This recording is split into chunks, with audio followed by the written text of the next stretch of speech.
गोवर्धन की एक सखी तो कथा में सुनकर के गई कि ठाकुर जी तो गोपीन के घर माखन चुरावे जामे। कथा सुनकर के वाकई मन में भाव आई, मैं हूं ऐसो मक्खन निकालूंगी, ठाकुर जी मेरे घर चोरी करवे आमे। अभी की बात है, इसी कलिकाल में। अब मक्खन निकाल लियो, निकाल करके मैंने मटका में मक्खन सजाई लियो, और वाकई मन में आई कि ठाकुर जी को कैसे पता चले कि मैंने मक्खन निकालो है। तो दर्शनार्थी दर्शन करने जाते थे, उन्हीं दर्शनार्थियों में मक्खन लेके जाती। तो सब तो सामग्री मंदिर में चढ़ा देते, वो चढ़ाती नहीं, पीछे खड़े होकर के वहीं से मक्खन के पात्र को ठाकुर जी को दिखाती, और ठाकुर जी दिखाई कहती, धौरी गैया के दूध सो बढ़िया रात में जमाए करके मैंने दही निकारो, वह दही से ऐसा बढ़िया मक्खन निकारो लाला। लेकिन ये मैं तो दे के ना जाऊंगी, अपने घर में छीका पे लटकाए के रखूंगी, तेरी इच्छा होए तो चोरी करवे आ जाइयो। श्रीनाथ जी के मंदिर में जाके ठाकुर जी को लोभ देती है। सखी ने मक्खन ऐसे ठाकुर जी को दिखाया, लाला मेरे घर चोरी करवे आ जा, ऐसा बढ़िया मक्खन है। और वहां ने सब बता दियो, मंदिर से निकल के सीधे जाओगे, पोखरते दाएं मुड़ जाइयो, वहां से बाएं मुड़ जाइयो, वहां सीधे आइयो, वहीं मेरा घर है, और मैं घर के सब लोग सो जामे रात्रि में, तब आए जाइयो, चुपचाप चोरी करके जाइयो। लाला मैं बस इतना देखना चाहूं, सुबह उठूं तो मेरे मटका को मक्खन खत्म है गयो, मैं वही से प्रसन्न रह जाऊंगी कि लाला आयो। मुझे इच्छा ना है कि मैं तेरो दर्शन करूं, मैं तो पकड़ूं, मेरा मन बस ये कि मैं जो सामग्री बनाऊं तुम पाके चले जाओ। एक दिन निकल गया, ठाकुर जी नहीं आए। रोज सुबह सखी उठती है और मटकी उतार करके देखती, मक्खन तो ज्यों को त्यों रखो है अभी भी। दूसरे दिन फिर नया मक्खन निकल, फिर गई ठाकुर जी को, लाला तू मान ना रहो मेरी बात, मैं तो को दावे ते कह रही हूं, ऐसा मक्खन तेने पायो नहीं होगा, तो एक बार आ जा। दूसरे दिन भी ठाकुर जी नहीं आए, तीसरे दिन फिर आए गई, फिर से आकर के ठाकुर जी को लोभ दे। अब वो रोज नए नए मक्खन निकाल के लावे और पीछे से ठाकुर जी को दिखावे।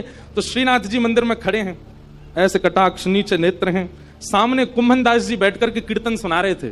ठाकुर जी खड़े खड़े खड़े खड़े, ठाकुर जी के मुख में से लार टपकन लगी, यहां से लार गिरन लगी, और वह लार को सामने बैठे भाई कुंभन दास जी ने देख लियो।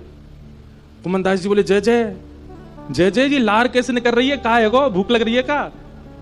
तो ठाकुर जी तो कुंभन दास जी से बात करते थे।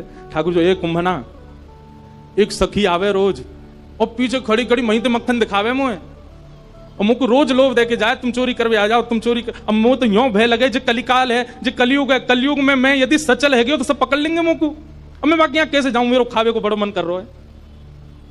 कुंभन दास जी के नेत्र सचल हो गए, बोले, जय हो नाथ, आपके रसोई घर भंडार में कोई कमी है? अरे इतनो मक्खन, इतनो दही, इतनो दूध, इतनी गौशाला, इतनी गैयान को दूध रोज आपके मंदिर में आवे, वही सखी कोई क्यों चाहिए? बोले, अरे तो तू नहीं समझेगो, वो बड़े प्रेम ते आवे और सब तो चढ़ा जामे यहाँ पे। अब देखो, हमने कोई सामग्री मंदिर में चढ़ाई, भोग लगी कि नहीं हमको क्या पता, इतने लोग लाते हैं सामग्री, सबका भोग लगता है, कोई जरूरी थोड़ी। पर वाकई मन में ये भावना है कि तुम मेरे घर आओ, दर्शन भले ही मत दो, पाके चले जाओ, मुझको ये लगे कि हाँ तुमने पा लियो। कुंभन दास जी बोले, जय जय, तो बताओ कहा करना है, चलें चोरी करवे?